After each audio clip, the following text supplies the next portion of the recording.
Well, hello everyone. Thanks so much for joining us. Hope your summer's off to a good start, by the way. It's plenty warm here in Kentucky, so we know summer is here. Thanks for joining us again for three critical mistakes to avoid when you're starting a church. This is going to be a really good conversation. For those of you who haven't had a chance to meet, I'm Matt Johnson.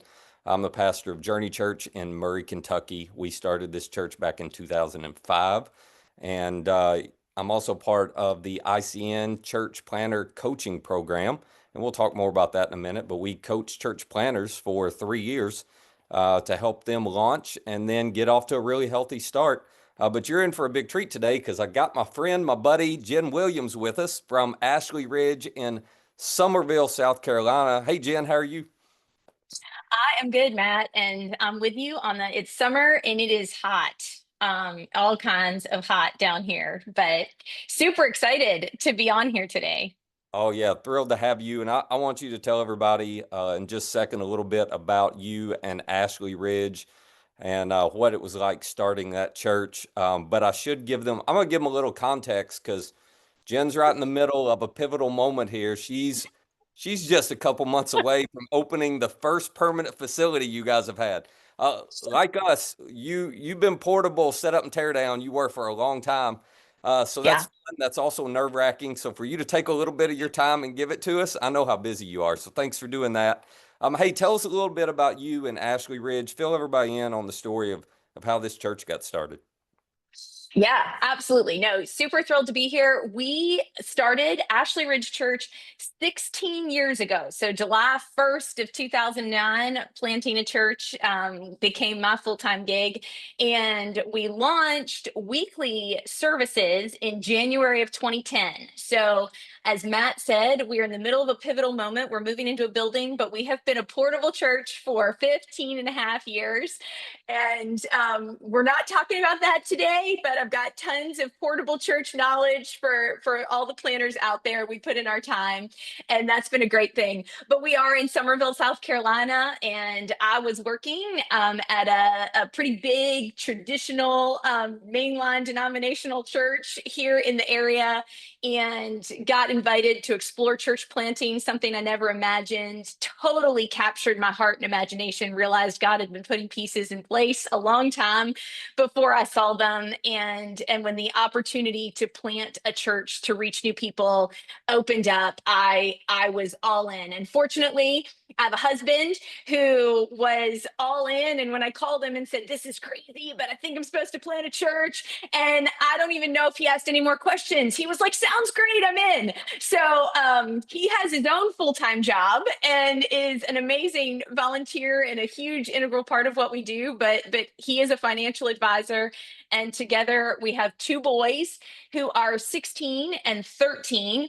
And so for all of you out there doing the math, that means I planted a church with a newborn, and 3 years in had another child. And Matt, we can maybe discuss in the Q&A whether that was a critical mistake or a huge advantage. But we've been on a church planning journey, and it's been quite a ride. It's been totally incredible.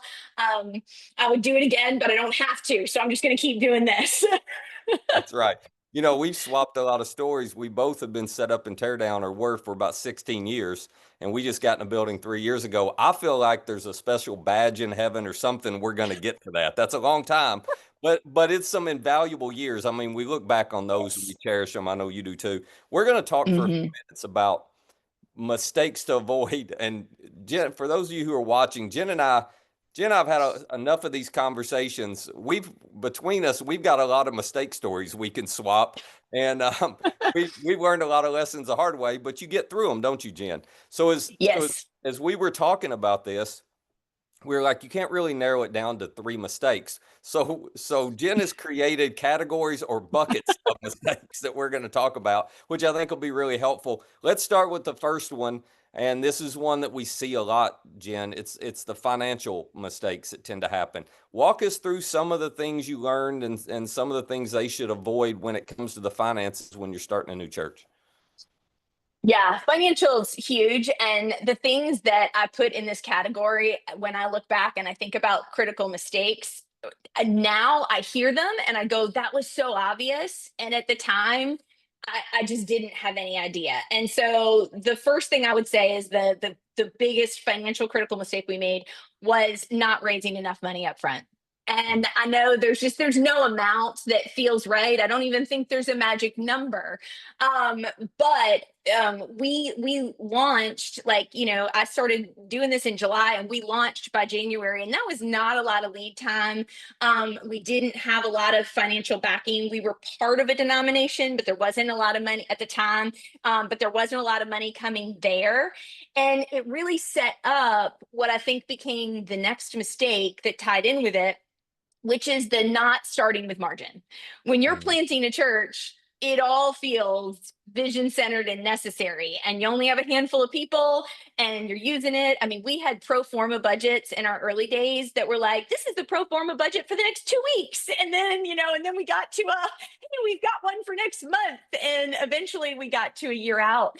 But none of it, all of it was figuring out in the moment, what we were doing.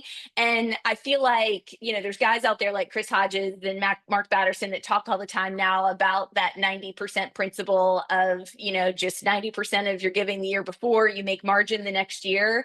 And if I could go back and do that in year 2 and 3 and 4, I 100% would, because it's a lot harder to try to do that in year 14 and 15 and 16. And so those are the two just in that financial category that I would name.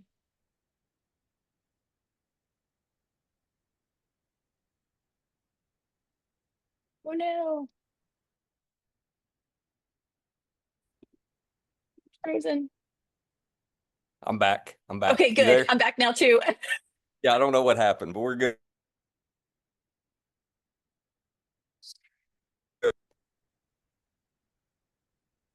All right, go ahead, Jen. Continue on.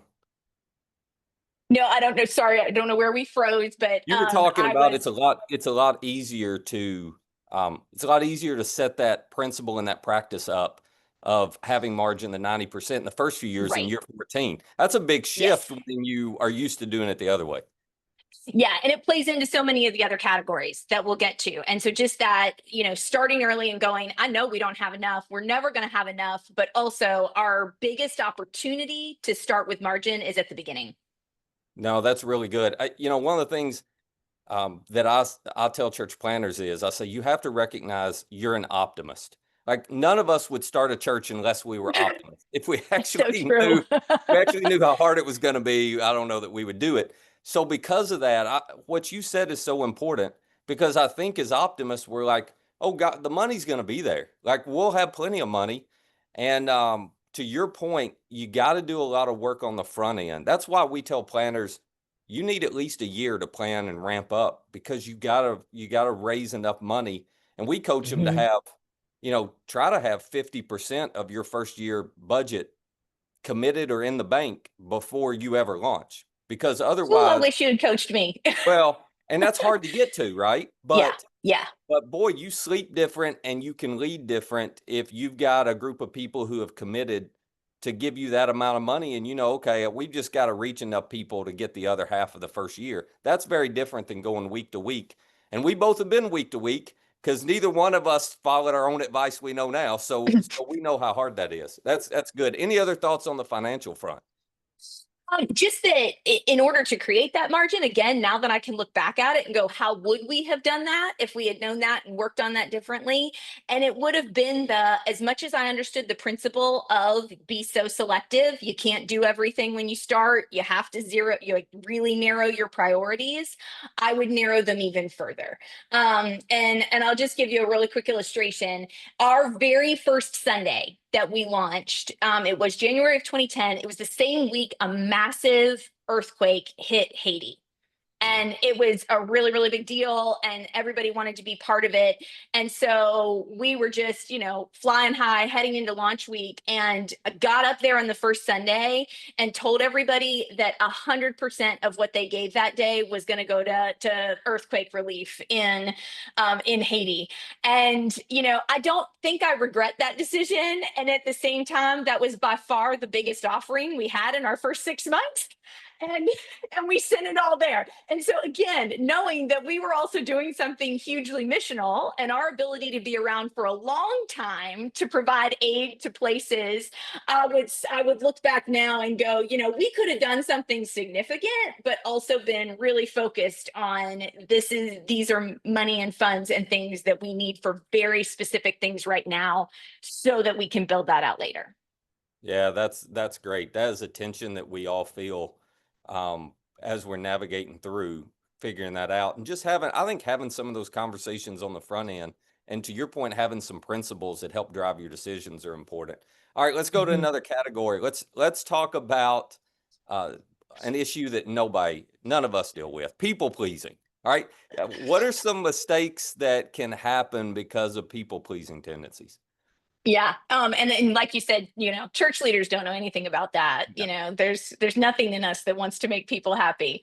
Um, I mean, it's a huge one. And the reason for me it relates directly to church planting is, I know everybody's situation is a little bit different, but we did have a mother church. And so we had some people that were coming with us, a small group, but we had some people that were coming with us to kind of seed things early on. And then there was that early launch group that we built. But a lot of the people that you build on those launch teams and those launch groups are churched people, and you're going out to reach unchurched people. And what happened for us, and the tension that I would have resolved sooner and more effectively, if I did it again, is that I tried too hard for too long to not scare my church people as we were getting started, because I didn't want to lose them, and I wanted them to keep helping. And so there were pieces in the way we did things that were so designed for some comfort element there, that were enough that was like, this is familiar to you, and so I'm not going to scare you away. A few years in, we realized that that shook out a little bit more, and most of the launch team, as a lot of a lot of the early people do leave over time, and that's not a bad thing. It's not because they didn't like you. That's part of the process. But again, clarity sooner on, hey guys, this is going to be uncomfortable because this isn't going to be suited to you, and just knowing how to communicate that from the start, so that I didn't spend so much energy trying not to scare them and trying to include elements that were familiar for them, but not at all for the people we were trying to reach. And that's little things. I mean, again, even little things like the person that was just mix a hymn in. And I love hymns, but nobody we were trying to reach needed I'll Fly Away. So that was, Well, and that ties back partly to the financial piece, right? Because it's typically exactly. those people, and you feel like I can't lose anybody who's giving right now because we don't have enough money. Mhm. But I had a couple pieces of advice given to me before we started that really helped me. One was they said you need to expect to lose the people who are helping you start. Within 2 years, most of them will be gone. Yep. They're like scaffolding. They provide a lot of stability as you get it off the ground, but they're not actually wanting to stay in the long term. They just like being on the beginning of it, which was fine, as you said. That's great, but it Yeah. helps you if you know that versus being caught off guard by it. And then I Yeah. was also reminded, as I know you were, to you got to focus more on who you're trying to reach than who you're trying to keep. And Yep. if you can hold on to that, you've got to have courage to make some of those decisions you just described, and it helps to give you courage because this one has a lot of emotion connected to it. I feel like, which can make it really difficult. Any other thoughts on the people pleasing side? No, I think that's really it. It's the clarity on reaching outsiders, and it's just the number of Oh, times that we I got learned to somebody say frozen in up years again. 3, 4, and 5 that Let's that see if she we're can going to get be back here. uncomfortable. The goal is uncomfortable. Let's be okay being uncomfortable.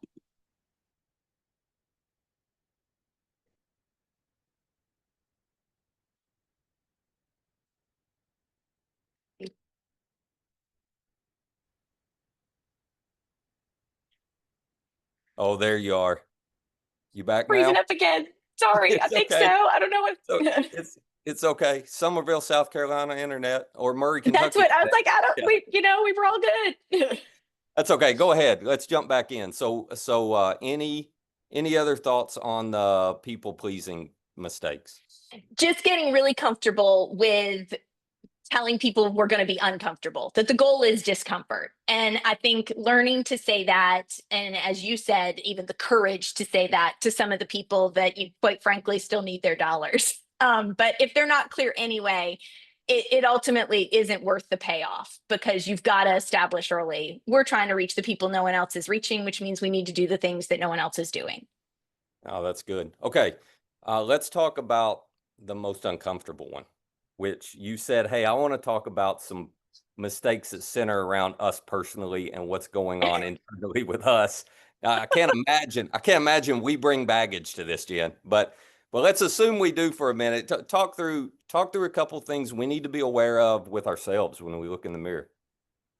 Yeah, and I will say fully, I know church planners come in all shapes and sizes. So hopefully for a lot of y'all, you don't carry all the dysfunction that I carry, but we all carry a little bit. And I do think there's some things that we share as church planters. And if I can be really upfront about some of it, I think as church planners, we like to do hard things.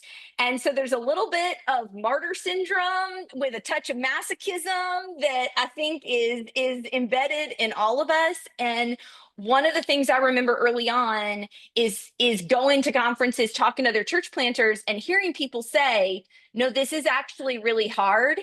And instead of hearing that as wisdom, I heard that as challenge and battle cry.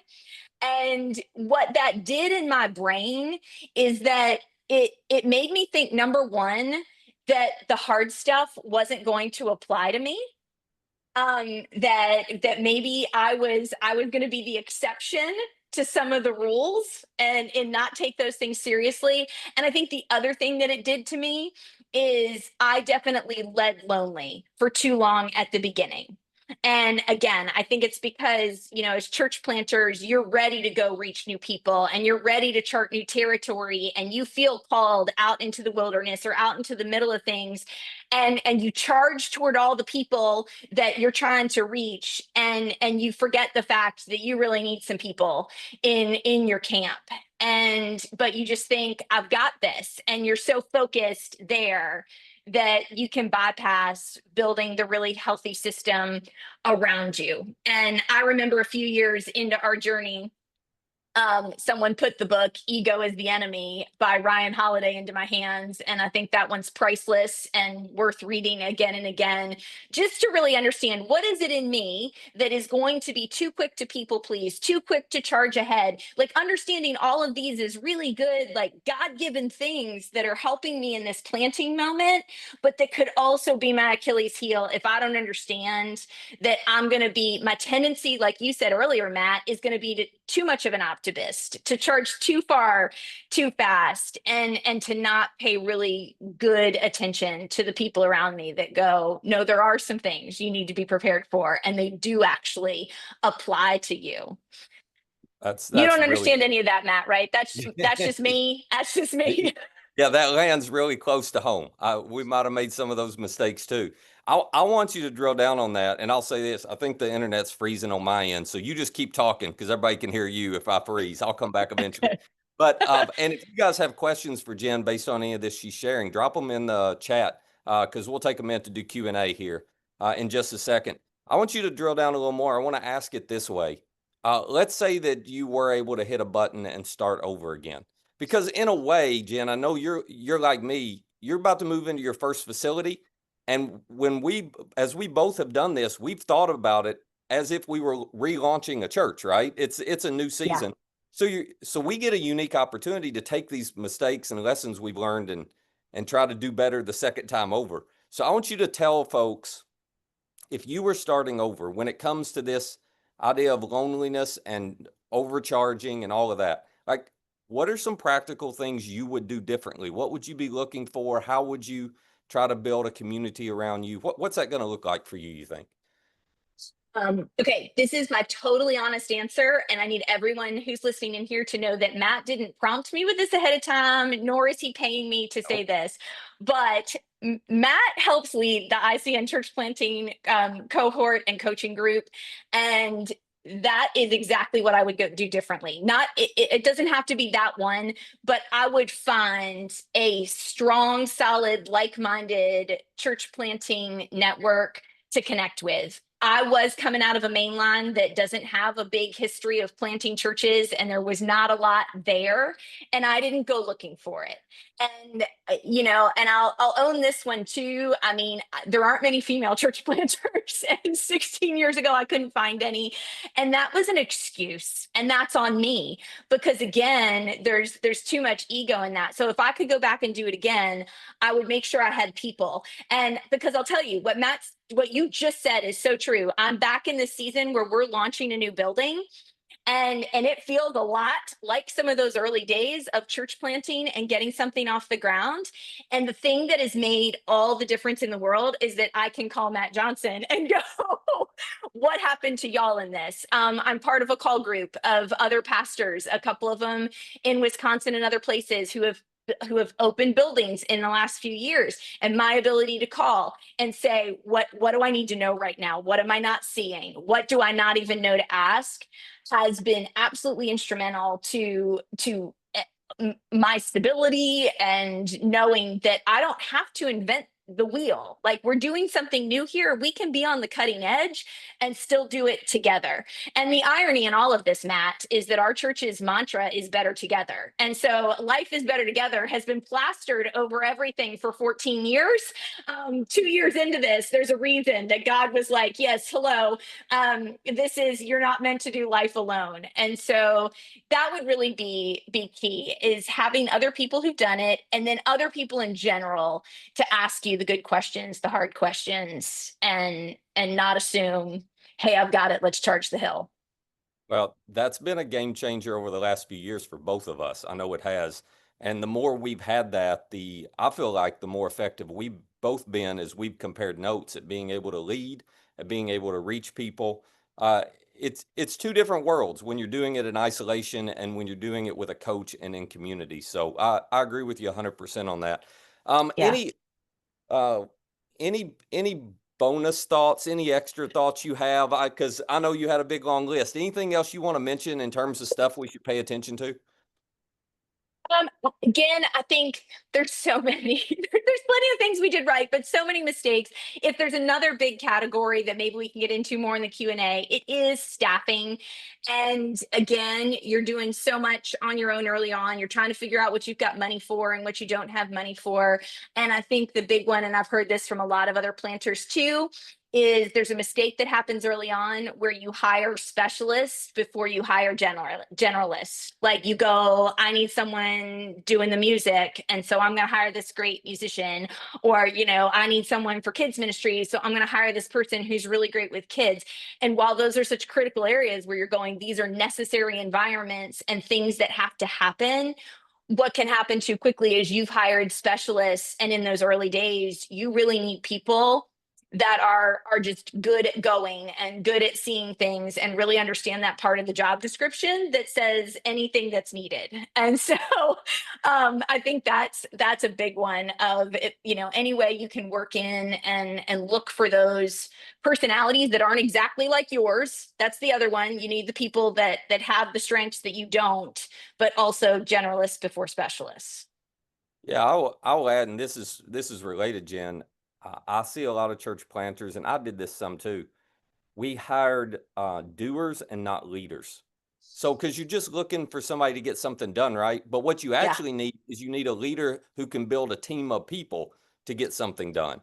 But if you're Yeah. trying to get it off your plate, you take the first doer you've got. They're the ones who are most obvious. They're jumping in to help, and you give them a paycheck, but it outgrows them really quickly. That's the challenge there. So that's Yeah. all really good advice. All right, we're gonna take some questions here. They're going to be shooting them my way in just a second. I want to let you guys know before we do about a couple of things. One, our next webinar is July 17th. You see it there on the screen, 4 Essentials to Reaching the Next Generation. This webinar is really, really essential. And it's essential for two reasons. Next generation ministry or family ministry is critical for any church. However, I would say if you are thinking about starting a church, you need to understand not only next gen ministry, but the principles that are going to make how you approach next gen ministry unique. And this webinar is going to unpack some of the uniqueness of how churches like Jen's and churches like mine approach next gen ministry to help kids and students develop a faith that lasts a lifetime. So I hope you'll take a little bit of time to dive into that webinar on July 17th. It will be well worth it for you. Because if you don't get next gen right, you're going to have a hard time reaching families. As a church planter, you're going to have a hard time growing and getting it off the ground. I still to this day tell our staff, uh, parents will bring, if their kids have a great experience, parents will bring them back, even if I'm not very good. Like I don't have to, they may just tolerate me as a communicator, but if their kids love it, they're going to put up with it. It will make or break you. So you can register for that webinar. Go to irresistible.church/webinars to get more info on that. And then, Jen, you mentioned the church planter coaching program. If you are a church planter or considering that and you want to learn more about it, irresistible.church/church-plant. We take church planters and people like Jen coach them, and we walk you through 3 years, a year out roughly from when you launch all the way the first 2 years, and equip you with all the things you need to know about how to build a next gen ministry, how to build a launch team, on and on, all the nuts and bolts, the finances. Basically, people like Jen and I tell you all the mistakes that we made and give you an opportunity to avoid them. It's very, very valuable, and you have a sense of community through it, which we have found to be really important. So be sure to check that out if you have interest in that. All right, Jen, I've got some questions for you. Are you ready? Okay, I hope so. Can you unpack a little more than 90% budgeting strategy? Will you explain what that means and practically what that looks like for you at Ashley Ridge and how you do it? Yeah. So, first, full disclosure, we're still working our way into it because we didn't do it early. So, I want to be real clear about that. That's a mistake that will linger, which is why it's such a big one that I tell everyone I can do it early, do it from the start, because it's never going to be an easier thing to work in. Because here's the principle. And people much smarter than me came up with this. But the idea is that whatever 90% of your giving was that year becomes your total budget number for the following year. So you are naturally building in budget. So the expectation is always that you're going to get more income. And I think coming up, I'm a pastor's kid, and then coming up in my early years of ministry, I think for a lot of churches, the principle was you would go off of your previous year and then you'd be optimists and you would assume, a 1 or a 2 or a 3% growth. And so every year your budget would grow according to what you brought in. And we're living in a very different era of how people give and what that looks like and what buildings cost and all of those sorts of things. And so to know that whatever we bring in our first year, 90% of that number is going to be what we set our budget for the following year. So our expectation is that not only will we grow, but we also have 10% that's immediately starting to go into cash reserves, so that when that day comes, hopefully way before year 15 and 16 that you're building a building, you've been growing cash reserves. It also helps because then you've got the reserves when a pandemic hits, you've got the reserves when you've got a staffing issue or you need to do something quickly. It just, again, those sleepless nights Matt talked about, you can eliminate a lot of them when you've got some money in the bank. And again, it's never enough, but that 90% is so helpful to go the next year. I hope that makes sense, Matt, if you can clarify further. That was a great way to explain it. And that is a best practice. If you will be disciplined enough to budget off the previous year's income and 90% of that, it's going to make a world of difference. It's also going to give you a chance to seize opportunities you couldn't anticipate when you were budgeting, because you're going to have so much margin there. Now, we try to do that. Clearly, we're not doing a good job because we can't get our internet to work and my lights just went out. So I may be living under a rock by the end of the day. It's falling apart here in Kentucky. But I'm going to go on and give you another question. Oh, he froze again.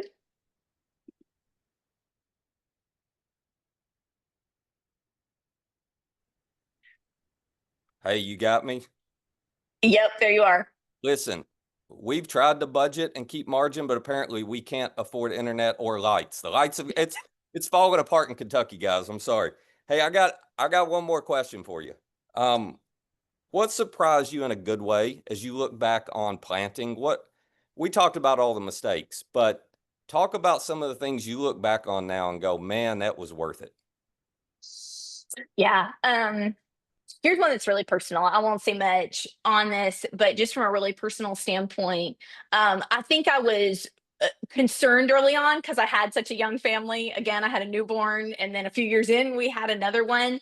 And I think I knew enough to know this will be hard, and what's this going to do to my family. And I was concerned about how we were going to figure out those pieces. And planting a church, I can honestly say, has been a gift for my family. My kids have grown up with this church, and it is allowed us to maintain laser sharp focus on why this matters. I can want this for my kids, I can want this for your kids, I can want this for my neighbors, because we are in it in such a big way. And for my kids, they don't know anything other than looking for who's not here yet. And so, just from a personal standpoint, I know lots of people have different stories, but church planting has been a gift for my family. And that surprised me because I think I was worried, gosh, are my kids going to think, the church is crazy because they grew up in this? And I don't think that's been the case. And I think the other one that surprised me, and it shouldn't have, because we know how big our God is. We know that He gives us what we need when we need it. But it was the people that God dropped in at just the right moment, like the critical person, because you're reaching all these outsiders. You start to lose some of the people that came. And as I look back, I can see so many of these just absolutely providential people that dropped from the sky and moved here from Michigan and all of a sudden showed up and were like, oh yeah, I planted a church and I remember this part. And you're going, oh my gosh. And it just those clear moments where God is like, I got you. I know what you need for the next leg of this journey. Yeah, that is awesome. It's a hard thing to do, but it is well worth it when God has called you to plant a church. Jen, really appreciate you sharing with us and taking time. That was incredibly helpful. And let me remind you guys what Jen was describing with her kids. There is a different approach that those of us who are part of our network, our churches take to invest in the next generation. And it pays off with kids who love the church and love Jesus and can't wait to be on Mhm. mission. If you want to learn more about that, be sure to go to irresistible.church/webinars and check out that webinar coming up on July 17th. If you want to learn more about church planning, you can find that at irresistible.church as well, /church-plant. And thank you guys for joining us. Hope you have a great rest of your June, and we'll see you in July.